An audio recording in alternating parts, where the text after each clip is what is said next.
मेरे प्यारे मित्रों, जय हिंद। एकेडमी फॉर एजुकेशन में आपका स्वागत है। हम लगातार कुछ ऐसे टॉपिक के बारे में बात करते हैं जो आपके सीधे सीधे किसी न किसी कॉम्पिटिटिव एग्ज़ाम में आते रहते हैं। तो चलिए आज हम बात करेंगे 2 या 3 टॉपिक के बारे में। सबसे पहले बात करेंगे सेक्शन के बारे में, आईपीसी सेक्शन जो इंडियन पेनल कोड का है। उसके बाद कॉन्स्टिट्यूशन ऑफ इंडिया, भारत के संविधान के बारे में बात करेंगे और हिस्ट्री ऑफ द डे। इसके अलावा बात करेंगे कुछ इम्पोर्टेंट करंट अफेयर्स, और करंट अफेयर्स में होगा भारत के पहले वर्ल्ड क्लास स्टेशन का उद्घाटन, और यह है रानी कमलापति के नाम पर यह स्टेशन रख दिया गया। इसके पहले यह हबीब मियाँ के नाम पर था और क्यों बदला गया तो ये भी जानेंगे। और उसके बाद बात करेंगे कि आज ही के दिन अंतर्राष्ट्रीय महिला दिवस मनाया जाता है और शुरुआत कब से की गई, तो चलिए बात कर लेते हैं। तो first articles section of 17 in IPC, government, the word government denotes the central government और the government of states. Chapter 2 General Explanation, Section 6 to 52A. The Constitution of India is Articles 317A, 371A. Special provision with respect to the state of Nagaland, Part 21. Temporary, transitional and special provision 369 to 392.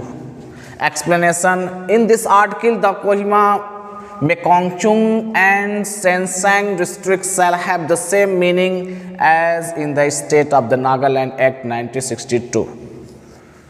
के आपके क्या थे section IPC से संबंधित section 17 और constitution of India के article 371A के special respect to state of Nagaland के बारे में थे। अब बात कर लेते हैं कि history of the day. History of the day की बात किया जाए तो अंतर्राष्ट्रीय महिला दिवस दरअसल 1908 में एक महिला मजदूर आंदोलन की वजह से महिला दिवस मनाने की परंपरा की शुरुआत की गई। इस दिन 15,000 महिलाओं ने नौकरी के घंटे कम करने के, बेहतर वेतन प्राप्त करने के, इसके अलावा कुछ अधिकारियों और कुछ अधिकारों की मांग को लेकर न्यूयॉर्क शहर में प्रदर्शन किया गया। 1 साल बाद socialist party of the America ने इस दिन को पहला राष्ट्रीय महिला दिवस घोषित किया। 1910 में कोपेनहेगन में कामकाजी महिलाओं का एक अंतर्राष्ट्रीय सम्मेलन हुआ जिसमें इस दिन को अंतर्राष्ट्रीय महिला दिवस के तौर पर मनाने का सुझाव दिया गया और धीरे धीरे दुनिया भर में अंतर्राष्ट्रीय महिला दिवस के रूप में लोकप्रिय होने लगा।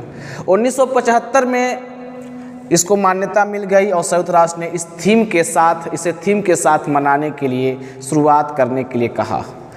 दूसरा क्या है कि 1930 में ही आज ही के दिन मतलब 8 मार्च का दिन महात्मा गांधी ने भारत माता की आज़ादी के लिए अंग्रेजी शासन के खिलाफ सविनय अवज्ञा आंदोलन की शुरुआत की थी।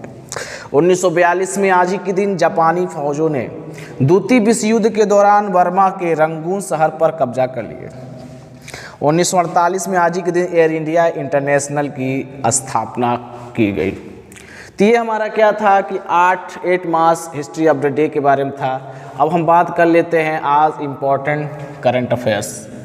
भारत के पहले वर्ल्ड क्लास स्टेशन का उद्घाटन किया गया। तो प्राइम मिनिस्टर नरेंद्र मोदी जी ने 15 नवंबर 2021 को भोपाल में हबीबगंज रेलवे स्टेशन का उद्घाटन, ये कहाँ पड़ता है, मध्य प्रदेश में, इसका नाम बदल करके रानी कमलापति रेलवे स्टेशन कर दिया गया। तो विशेषता क्या है, भारत का यह पहला वर्ल्ड क्लास रेलवे स्टेशन है। यह स्टेशन पीपीपी मतलब पब्लिक प्राइवेट पार्टनरशिप मोड में बनने वाला पहला रेलवे स्टेशन है और इसके टर्मिनल बनने में लगभग 100 करोड़ की लागत लगी है। ये देश का पहला ISO सर्टिफाइड रेलवे स्टेशन है, टर्मिनल है स्टेशन को तैयार किसने किया था? तो बंसल ग्रुप नाम की कंपनी ने किया है। आधुनिक सुविधाओं से क्या है? आधुनिक सुविधाओं से लैस है, 100% दिव्यांग फ्रेंडली है। और इस रेलवे स्टेशन पर लगभग 160 सीसीटीवी कैमरे स्टेशन पर लगे हैं। सुविधाओं के लिए 8 लिफ्ट और 12 एक्सकलेटर हैं। रेलवे पर पहली बार एयरपोर्ट की तर्ज पर 3 हेविलेटर भी लगे हैं जो यात्रियों को आराम से चल सके इसके लिए लगाए गए हैं। स्टेशन से बाहर 2 सबवे विद रैंप लगाए गए हैं और 80 रिटायरिंग रूम और डॉर्मेट्री की सुविधा भी उपलब्ध है। अब बात कर लेते हैं रानी कमलापति के बारे में थोड़ा। देखिए यह भोपाल की घटना है जो 16वीं शताब्दी में गौंड शासकों का शासन था। ऐसा माना जाता है कि गौंड राजा सूरज सिंह शाह के पुत्र निजाम शाह से रानी कमलापति का विवाह हुआ और रानी ने अपने पूरे जीवन काल में बड़े ही बहादुरी के साथ आक्रमणकारियों के साथ सामना की थी। अब बात कर लेते हैं कि ये कैसे पड़ा ये रेलवे स्टेशन का हबीबगंज नाम। देखिए हबीब मियाँ के नाम पर यह रेलवे स्टेशन रखा गया था। पहले इसका नाम हबीबगंज रेलवे स्टेशन नहीं था, इसका नाम क्या था? Shahpur railway station. वर्ष 1979 में हबीब मियाँ ने रेलवे के विस्तार के लिए अपनी ज़मीन दान में दे दी थी। इसके बाद यह रेलवे स्टेशन उनके नाम पर पड़ गया। तो ये दोस्तों क्या था हमारा कि article of the section of the IPC that is government and constitution of India in articles 317(1)(a and history of the day. Third topic and current affairs. India is the first world class station to inaugurate by PM Modi. तो यहीं पर क्या हो lecture समाप्त होता है। मिलेंगे कल। Thank you.